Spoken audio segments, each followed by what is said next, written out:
प्रकार। वास्तविक संख्या के हमने दो प्रकार पढ़े थे, ऋणात्मक संख्या और धनात्मक संख्या, और उन प्रकारों की बाद में बारी आती है परिमेय संख्या और अपरिमेय संख्या। अब हमें पता करना है, हमें जानकारी प्राप्त करनी है कि परिमेय संख्या कौन सी होती है, अपरिमेय संख्या कौन सी होती है। परिमेय संख्या किस संख्या को कहलाते हैं? जिस संख्या को हम p बटा q के रूप में, यानी वो संख्याएं जिन संख्या के रूप में p बटा q की यानी 2/3 या 5/8 यानी हम उसको विभाजित कर सकते हैं। वो संख्याएं जिन संख्या को हम विभाजित कर सकते हैं, जिनका कोई अंत होता है, उन संख्याओं को हम परिमेय संख्या कहेंगे। अगर हम इसकी परिभाषा देखें तो वह संख्या जिसको p बटा q के रूप में लिखा जा सकता हो, जहां p और q एक पूर्णांक संख्या हो। p व q क्या होगी? पूर्णांक संख्या होगी। जहां p और q पूर्णांक संख्या और q बराबर नहीं होता 0, इस चिन्ह का मतलब होता है बराबर नहीं।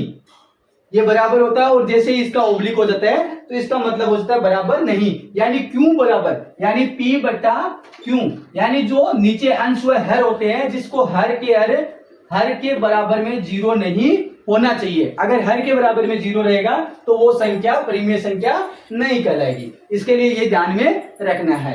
आगे हम पढ़ते हैं अपरिमेय संख्या। अपरिमेय संख्या क्या होती है? परिमेय संख्या की उल्टी हो जाती है। जैसे परिमेय संख्या में हमने क्या पढ़ा है? वह संख्या जिसको p बटा q के रूप में लिखा जा सकता है, यही संख्या सेम रहती है। अपरिमेय संख्या में भी जिस संख्या को हम p बटा q के रूप में लिखा जा सकता है, जहां पर जिसको नहीं लिखा जा सकता, p बटा q के रूप में इसमें होता है लिखा जा सकता है और उसमें रहता है नहीं लिखा जा सकता है, उस संख्या को हम परिमेय यानी अपरिमेय संख्या कहते हैं। परिमेय संख्या मैंने आपको समझा दिया है, √2, √3, √5, √6 या जो संख्याएं जिसका कोई अंत नहीं है, यानी इसको हम p बटा q के रूप में नहीं लिख सकते हैं, इस संख्याओं का कोई अंत नहीं है। जैसे इस संख्या को हम p बटा q में यानी अंश व हर के रूप में नहीं लिख सकते हैं, अर्थात पूर्णांक संख्या नहीं होती। इस संख्याओं को हम क्या कहते हैं? अपरिमेय संख्याएं कहते हैं। तो आज हमने इसी के साथ परिमेय संख्या व अपरिमेय संख्या के बारे में पढ़े हैं। इसी के साथ चलते बढ़ते क्रम में हम धीरे धीरे पूरी प्रश्नावली को विस्तार से समझेंगे। इसी के साथ आगे बढ़ते हैं और आज की वीडियो में बस इतना ही।